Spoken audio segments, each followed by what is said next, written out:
Hello, this is Yuri Matsarsky and Look Up channel. Today I will try to briefly explain what prompted Putin to launch an invasion of Ukraine and what prevents him and the rest of the Russians too from stopping the bloodshed and stopping the war which is clearly not at all going according to the Kremlin's plan. So, as I said in one of the earlier episodes, in Russia for about 20 years a propaganda machine was built that not only painted Putin as a ruler without alternative, not only devalued the ideals of democracy and liberalism and exalted the authoritarian system of government, but also persistently hammered into consumers the idea that Ukraine is not a real country. It's just a piece of territory that accidentally gained independence. This narrative about Ukraine was very important for the Kremlin.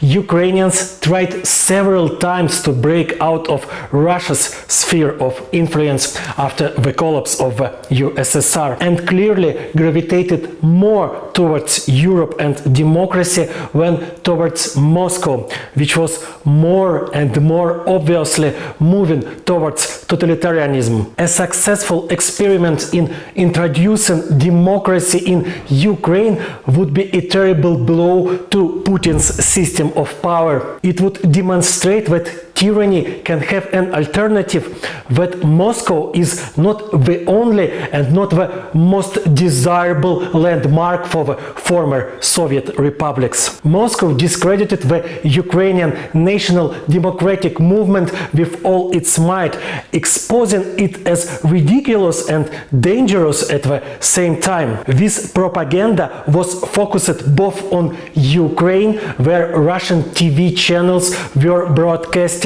and Russian magazines and books were sold without any problems right up to 2014, and on the Russians themselves. The Russians were driven into the idea that some Wild West had split off part of the territory with the population from Russia, convincing this population that they are not Russians but Ukrainians, and pulling these people into their depraved, pampered Europe. So the very existence of an independent Ukraine was presented as a product of conspiracy of forces hostile to Russia. I repeat once again, this idea at different levels, from entertainment series to the works of university professors, has been implanted in the heads of the Russians for 2 decades. They were persistently told that only together with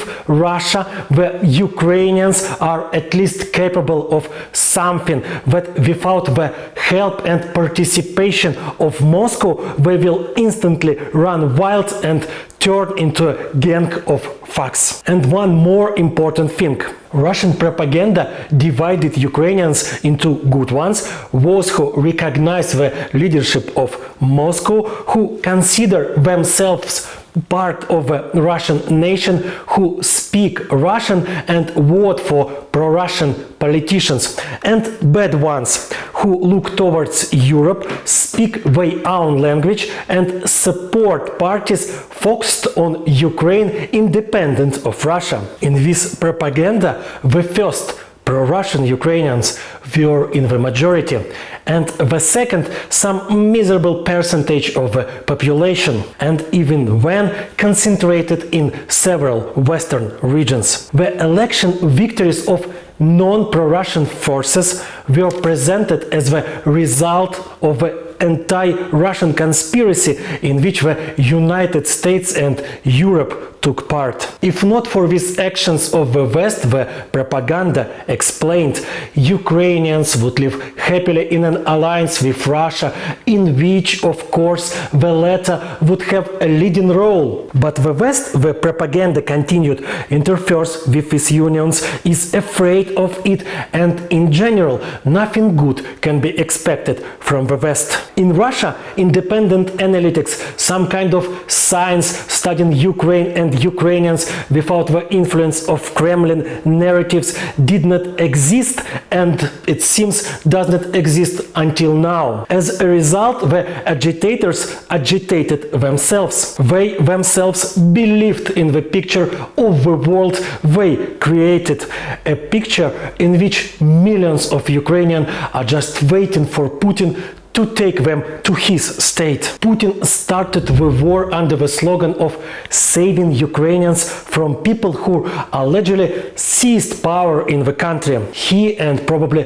most of his subjects really counted on the fact that the Ukrainians would run with flowers to meet the invaders. After all, for 20 years they have been talking about the fact that only with Russia can Ukraine have at least some kind of future. That is a complete misunderstanding by the Russian authorities of what is happening in Ukraine led to the war. Absolute, total misunderstanding.